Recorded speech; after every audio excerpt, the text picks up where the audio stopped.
Well, welcome. We're going to be talking about React and PHP today. How many of you use one of these libraries in your applications?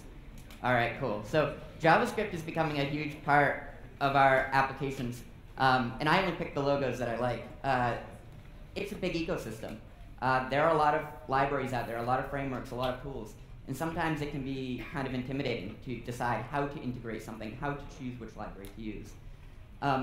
I'm a software engineer at Wayfair.com. I'm on our JavaScript platform team. We're full stack PHP. So I work with PHP quite a bit day to day, but I also work with how we use JavaScript at Wayfair and how we integrate it into our applications. So let's take a step back. Let's think about our web applications kind of at a very foundational level. What do they look like? Well, a traditional website, we have our browser, it makes a request for some HTML, and it gets a response back. Really a big string of HTML, and the browser can turn into our website. And then the user navigates to the next page, and that happens again and again. And this happens throughout the life cycle of our application. And so our stack looks a little bit like this. We have some server side, usually an MVC framework. We have our data persistence layer. We're not going to be talking about that today. And then we have our JavaScript layer, which is sort of just this layer of interaction on top of our application. Well, fast forward a bit, and more applications today are looking a little bit different. The browser makes a request, and it gets an initial response for HTML back from the server. But then something changes. We no longer request a new page, a brand new page reload. We're seeing applications where we request data, and let JavaScript then render that in the page. And this repeats over and over again. So the user's navigation is less like a traditional, entirely new page being requested, and more an interactive JavaScript application. And so our stack looks a little bit similar, except JavaScript takes on a lot bigger role. JavaScript becomes a lot more important because it handles a lot of that framework rendering that ordinarily we would have delegated to our MVC framework. And so today I want to talk about what this stack looks like when we have PHP on the server and when we have a library like React on the client, on the JavaScript side. These are the major topics we'll be covering today. I'm going to introduce React, but I can't teach React in a 40-minute presentation. And I'm not the best person to do so. There are lots of excellent presentations and talks and tutorials and books and workshops on React. So I highly recommend that if you're interested in React, checking those out. But I'll introduce it a bit and then talk about how we can add a React application client-side into our PHP sites. And then I'll talk about server-side rendering, which is kind of the meat of the talk. It's sort of the more interesting piece of how we use React in PHP. We'll talk a bit about JSX, how we can fall back to server functionality, and kind of wrap up with some higher level thoughts. So what is React? React is a JavaScript library for building user interfaces. This is how React defines itself. And I really like this definition because I think it's fairly succinct, still fairly abstract. It doesn't mention anything here about the browser, for example, but it describes what it does. It's focused on building UIs. It's specifically focused on the view layer of our applications. There are a few main traits of React applications. One is that they're component-driven. React is all about this idea of components. This is a very important word in React. And what does a component mean? A component is a self-contained piece of the user interface. And it's a self-contained piece that's composable. That's key. It's potentially reusable. And because of these two qualities, it's highly testable. So component-driven, that's how we think about our React applications. And these components re-render whenever our data changes, which means no more manual DOM manipulation. If you're used to using jQuery to do imperative DOM manipulation, that largely goes away in a React application. React will handle all that DOM manipulation for you. Under the hood, this is done with what's called the virtual DOM engine. This is a very popular kind of buzzword. It's actually not that important. It's really an implementation detail, and it enables a lot of this component-oriented architecture we'll talk about. This is the last time you'll hear virtual DOM in this talk. One of the attractive qualities of React is that it's also what we call learn once, write anywhere.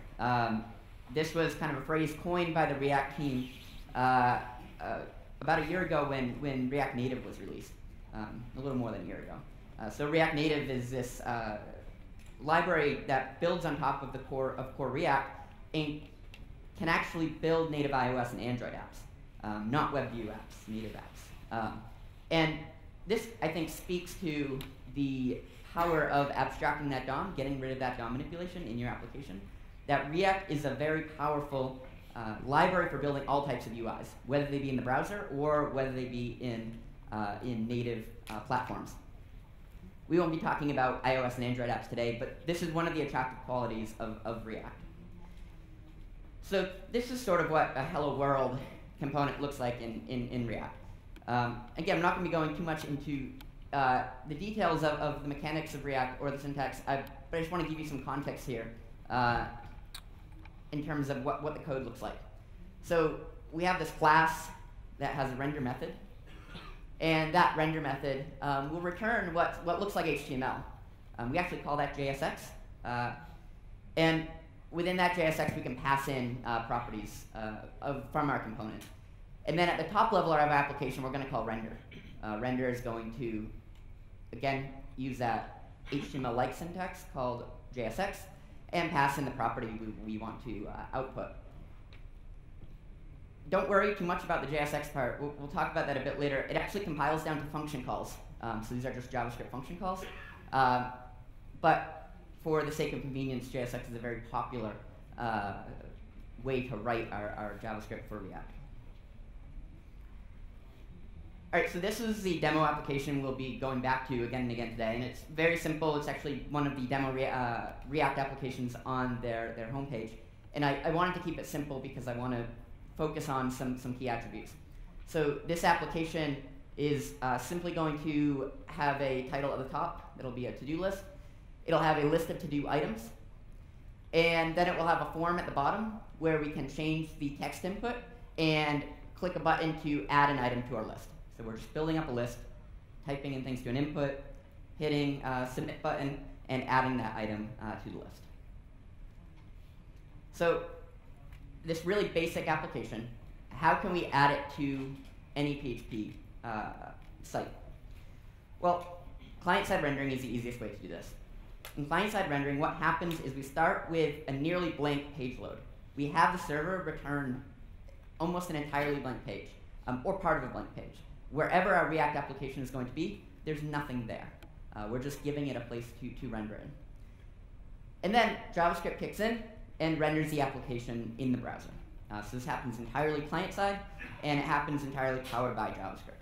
And so from our PHP application, all we have to do is include the JavaScript files necessary to render the application and the data that goes along with that. And so our architecture looks a little bit like this.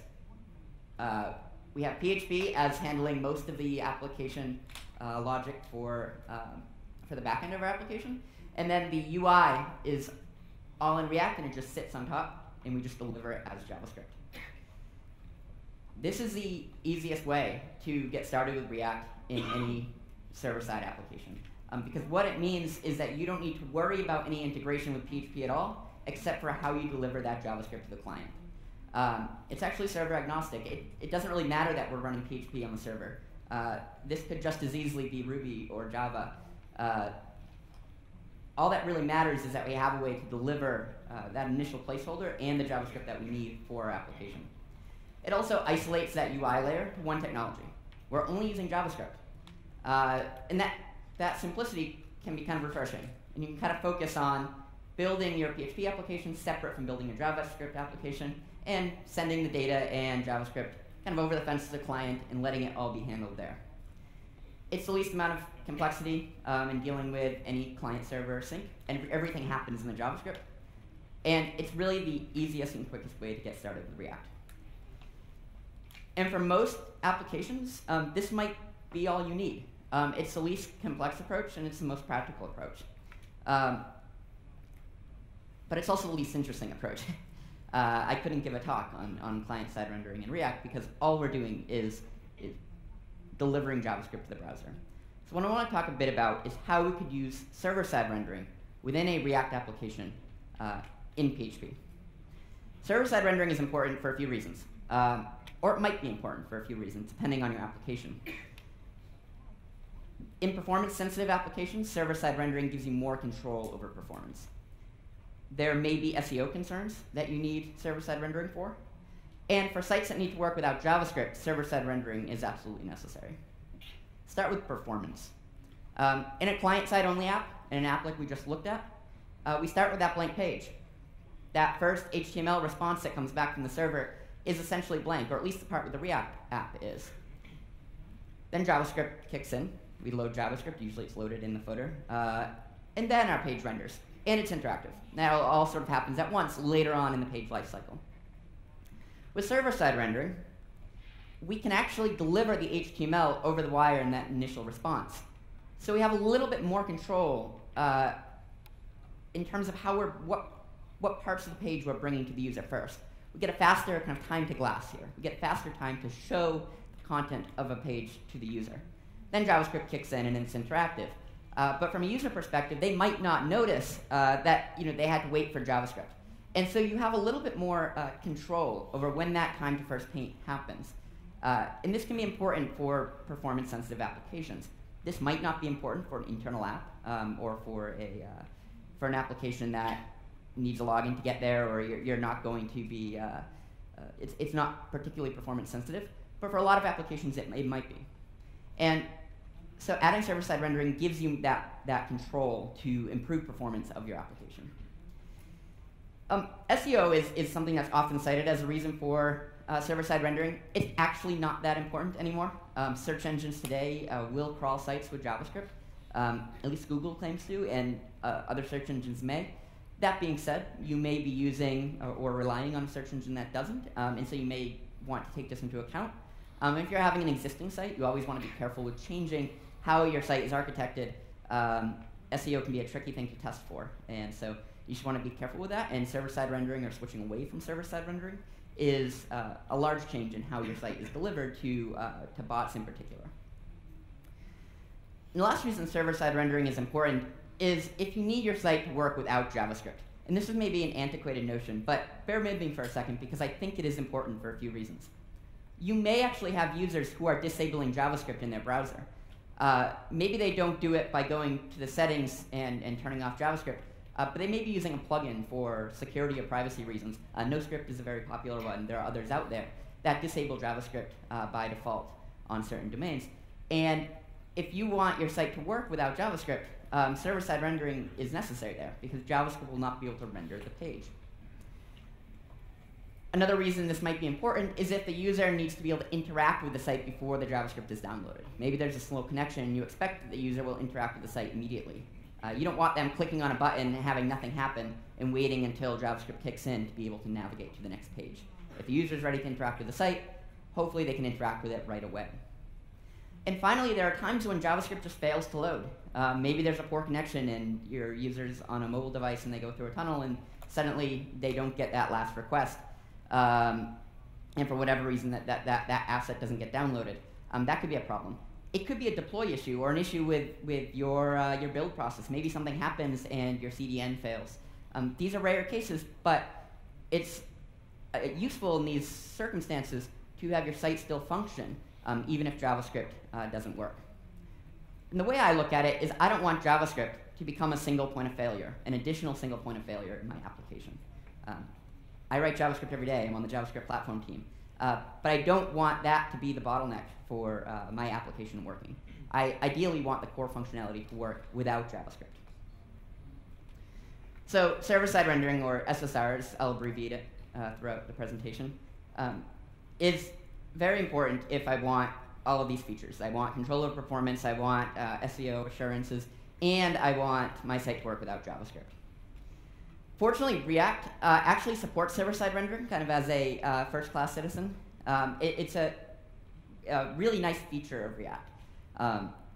So let's take that hello world example, where we're just going to render a strong tag, and then pass in hello and pass in a name. So we're going to call render, and we're going to return greeting, which isn't a real HTML tag. It's actually going to be a React component, and pass in the name that we want. So in a client-side React app, this would compile to function calls that would then update the DOM in the most efficient way possible. But on the server, we don't have any of that. So one of the functions that React provides is called render to static markup. So I'm just replacing render with render to static markup, and I'm referencing an exposed API for the React DOM server. So what this function change means is that instead of returning function calls that will potentially update the page using React's engine, it means that it's actually just going to output a string based on the props that I pass in and the component composition in my application.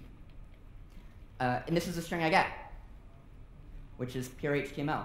And that's exactly what my server would expect to send down to the browser.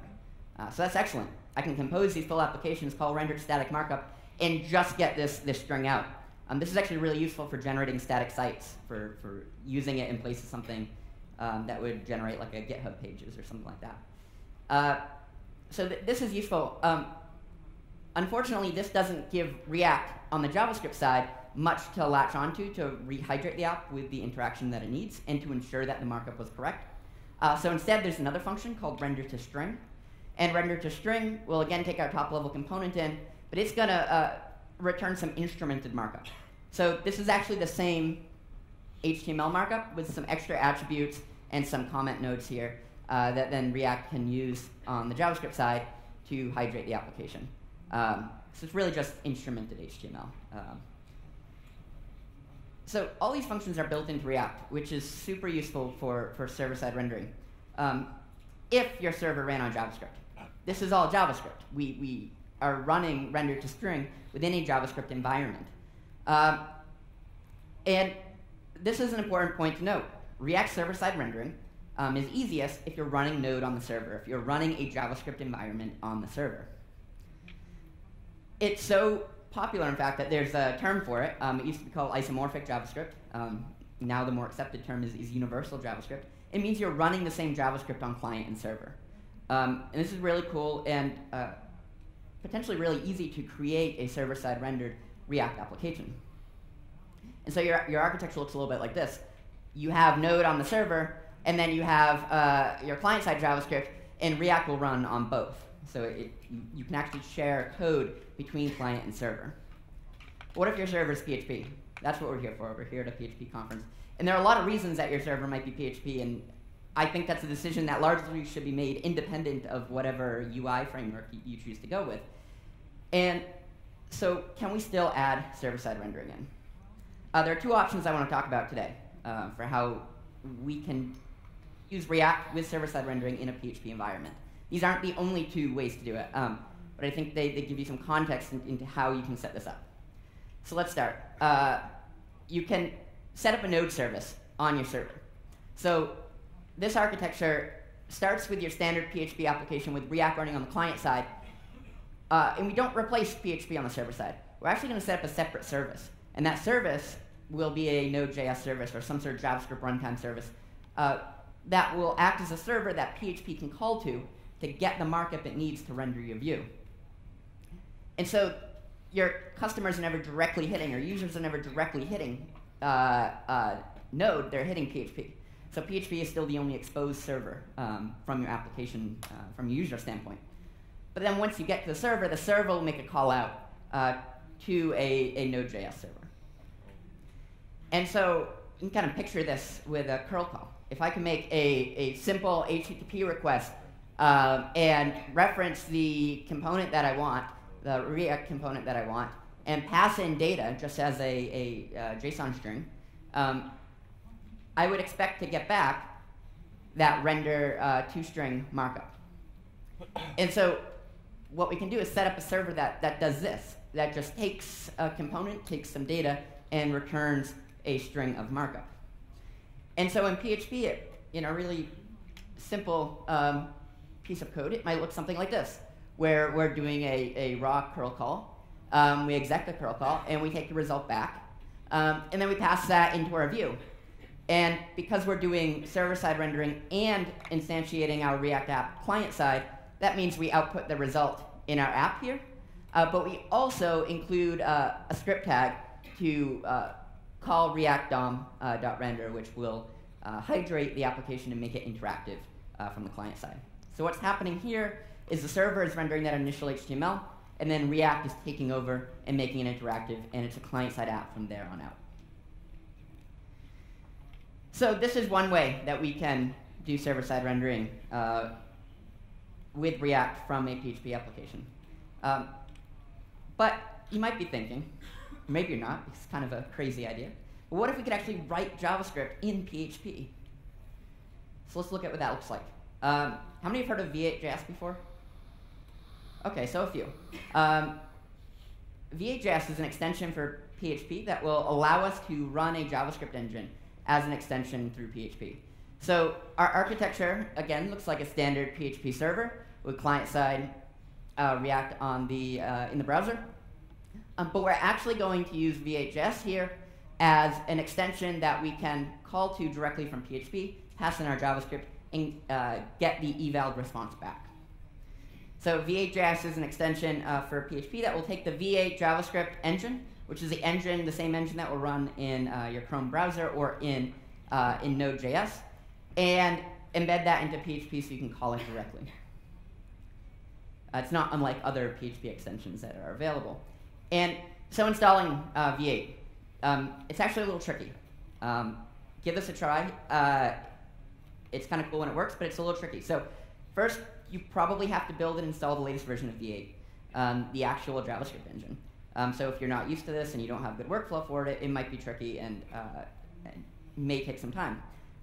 Then you install PHP Vhds and just enable that as an extension in PHP. And the docs actually for Vhds have this little caveat that it's way more tedious to install it if you're on Windows. So that's the official line on how it works on Windows, so just keep that in mind as well. Once you get it to work, it's pretty exciting, and you can actually you actually have the V8 JavaScript engine enabled within PHP. You can get the latest version of V8, so you have all the newest features available to you in V8, and then we can use it directly from PHP. So it looks something like this. We create a new instance of Vhds. We call execute string, and we just pass in a string of JavaScript. That's JavaScript in PHP. We can actually get the return value of that JavaScript script evaled in our V8 engine and do whatever we want with it in PHP. For something like server-side rendering, all we're doing is outputting it as HTML.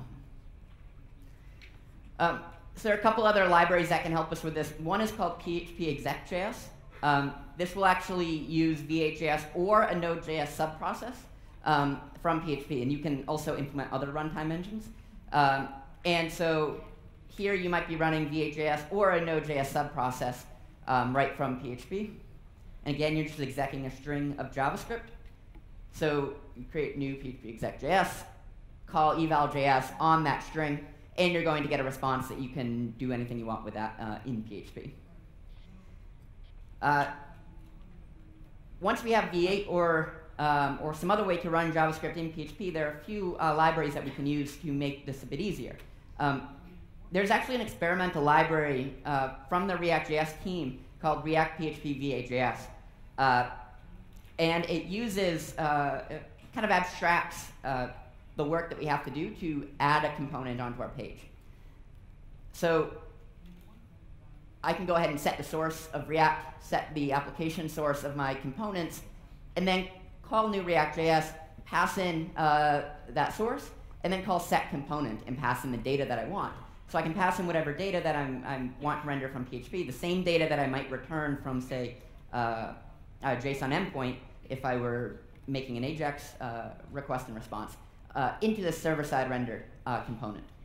And in my view, what I would do is, again, render it in the HTML, calling get markup, and then render the JavaScript as a get.js call, and just reference the ID of the DOM node where I rendered my application. And I can do this from multiple top-level components. So I can have multiple top-level React applications within my page. And again, once the page renders, React will pick up and hydrate the application for interactivity. Now, if that's a little bit too much boilerplate for you, you might use a framework that reduces some of this, and there might be a library around to help you out. There's React Laravel, which will, again, use Vhds And in your route, you can go ahead and set your view, pass in your data, and then you have you can just call React component with the name of your component and the data that you want to pass in. So this can be a little cleaner as you start to build up more complex applications. If you're using Symfony, there's something called React Bundle, which will actually use PHP Exec.js or a Node.js service. So a little bit more versatile. And the point here is, for whatever framework you're using on the PHP side, whether it be your own framework or something out of the box, it's actually not that difficult to write an API or an abstraction over something that would handle React server-side rendering. A couple things to keep in mind between these two main approaches. The Node.js server approach is easier to install and update than V8. And it sort of feels more natural. It's the standard environment for running React on the server is in Node. There are fewer integrations for it, and you do have to maintain this separate server that gets called by your PHP app. V8.js feels a little bit more natural, I think, from a PHP side, because you're writing JavaScript right in your PHP. But it can be tricky to install, and the libraries for it are largely experimental. Node.js server, render server, I think is a little bit more production ready if this is the approach you want to go with. For whatever approach you go with, there are performance concerns. Caching in production is necessary. Whenever you're making a request with the same set of data to the same component, you're going to get back a string. You want to cache that in some caching layer on the PHP side, on the server side, so that you don't need to make those requests over and over again in production. All right, so I mentioned earlier that we have this JSX that we write in our JavaScript. This hello world example, this isn't actually JavaScript. You're going to get an exception if you run this in a generic JavaScript engine, because you can't use those brackets in JavaScript. Fortunately, we have a solution to this. It's called transpiling or compiling or transforming, and the most popular library for doing this in the JavaScript world is called Babel. So what Babel will do is compile this down to plain old JavaScript that we can call directly. There are a couple options for doing this in sort of this PHP server-side render environment. The first one is to transform that JSX to JavaScript whenever our files change. You can use grunt, gulp, webpack, make a custom script to do this. Or you can use your framework's asset pipeline. Likely it will have a way for you to plug in a transformer such as Babel. And then you just consume that transform bundle in V8.js or your Node render service or your Node subprocess. Libraries like Laravel have Elixir, and you can go ahead and plug in the Babel plugin to do this for you within your application pipeline. There's another option that's actually really kind of elegant. You can set there's this hook called Babel Register that will actually, in your JavaScript files, transform on the fly your JSX to JavaScript using Babel. And you'll still need that standalone build for production, but this is a really nice way to start using JSX immediately in JavaScript code on the server. All right, so we talked about working without JavaScript. So how can we add functionality to our application without JavaScript? You might be thinking that your really rich JavaScript application without JavaScript is just going to do nothing. Maybe you see the HTML, but it doesn't actually do anything. Well, I think there are a few things to keep in mind here. Things like using real links instead of buttons with simple on-click handlers for navigation. This might actually come fairly naturally if we think back to our early PHP applications where we didn't rely on JavaScript for our application logic. Simple things like using a link that goes to a new route instead of calling some sort of function on click for a button is one way that your application can work without that JavaScript functionality. Another one, and I think this is often forgotten, is to use real forms with real submit actions to real PHP endpoints. It seems simple, but when you're changing data, you can't just listen to change events on inputs if you don't have JavaScript available. And so if you really want your application to work without JavaScript, you have to keep this in mind. Fall back to classic HTML forms. They work, and there's nothing wrong with using them in your application. And then when JavaScript kicks in, intercepting those events and doing something else with it on the JavaScript side. And make sure you test without JavaScript. You might be using an end-to-end testing framework. Write some tests with your JavaScript bundles not there. just disabling those JavaScript bundles. That can be really useful to see whether the core functionality of your site works without JavaScript. It's one of those areas that we don't often test, or we sort of just assume is kind of a second-class citizen. And that's fine if you're not going to focus on it, but if you do want to ensure that this is working, you need to test it, and it needs to be in an automated fashion. All right, so we've talked a lot about JavaScript, about React, about PHP. This isn't really a talk about React, or really even PHP. As I was working on this talk, I realized that it's really about something bigger. So let's take a step back and go a couple levels higher. These are some questions that I want to think about. What does MVC, what does an MVC framework mean in a world of rich JavaScript frameworks, of rich JavaScript client-side interactivity? What does it mean to have a PHP application with an MVC framework and then throw data over the wall to something else and hope that it hooks up correctly and hope that it works correctly? What does it mean to have cohesion at our view layer? When we build simple client-side applications, a lot of times we don't think of where our views connect client and server side. And I think this can cause some challenges in developing. It can even cause some organizational challenges, where you have developers writing the front-end code and developers writing the PHP code and not collaborating in the way that would make sense if you had a truly cohesive view layer. And sometimes I think that we're just separating our code and our application, not by concerns. We talk about separating concerns as being a virtue in engineering. But I think instead we're separating by technologies too often. We're saying this is JavaScript and this is PHP, so they can't talk to each other. They can't share code. They can't share logic. And while there are challenges there, I think that a good architecture requires us to overcome those challenges and to think more in terms of how we can build cohesive UIs, both on the PHP side and on the JavaScript side. And in the end of the day, I think it's about thinking about architecture over individual technologies. React and PHP can work really well together. You can build a full universal React application with something like PHP on the server.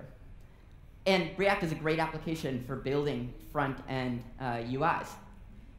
But there are other options out there, and I think that's okay. The JavaScript world is full of different libraries and frameworks that are available. And even on the PHP side and on the server side, there are different technologies that we can use. And I think that diversity is good, and those decisions shouldn't be driven by, say, what JavaScript library we want to use. There's an excellent library called React Rails if you're in the Ruby world and you want to use React. There's Laravel Angular, actually written by one of our other speakers, who I think will be speaking tomorrow. At Wayfair, we don't actually use React in production. We wrote a library called Tungsten, which works very similar to React and other JavaScript frameworks, but runs on PHP and fits in better with our framework. And my point here is that React is great and PHP is great, but you can combine these things in different ways, and it doesn't have to be at the expense of any functionality. Think about your architecture first. Think about the design of your system. How do you want things to be structured? What is the design of your organization? What are the needs of your customers and of your application? And how can you then find technologies that fit into that architecture? I think that is how you're going to be able to build more robust applications, whatever technology you use. The JavaScript ecosystem can be intimidating at times. There are a lot of libraries out there. And it doesn't actually worry me that there are a lot of libraries and tools and frameworks out there. Because at the end of the day, I don't think it's super important which one you choose. What I think is important is how you choose to use it and how you build the design of your application around the individual implementation details. So if you're going to take away a few notes from the talk today, I think first, remember that you can use React with PHP if you're okay with client-side rendering. This is the best way to start using React today with your PHP application. If you want to use server-side rendering, though, which can be a little bit more complex, you do have some options available for you. Node.js render server or Vhds are both possible options, and you can build a full client-server React application.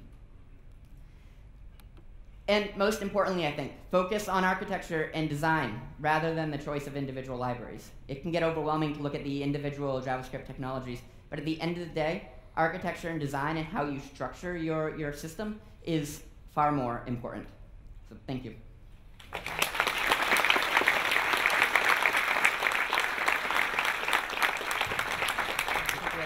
Yeah, I think we have time for a couple of questions. So if anyone wants to ask Andrew something, now's the time.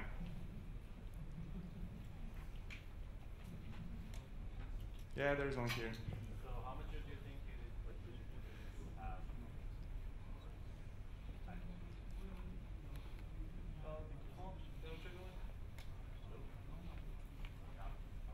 Sorry. So how mature do you think you could actually use? I think using a Node.js server is as mature as you're going to get for using PHP and React. I think it's perfectly fine. Remember, Node.js server isn't that different than running a Node server, client and server for a normal universal React application. So it's not like adding in Node as a server, as a render server on the PHP side, is adding some like untested or unstable complexity. Vhds or a Node subprocess they're a little bit trickier for production, and so I would tend to yield towards a Node.js render server. But I certainly think that's production ready, and there's no reason if it fits into your application's infrastructure that you wouldn't be able to use it. Yep.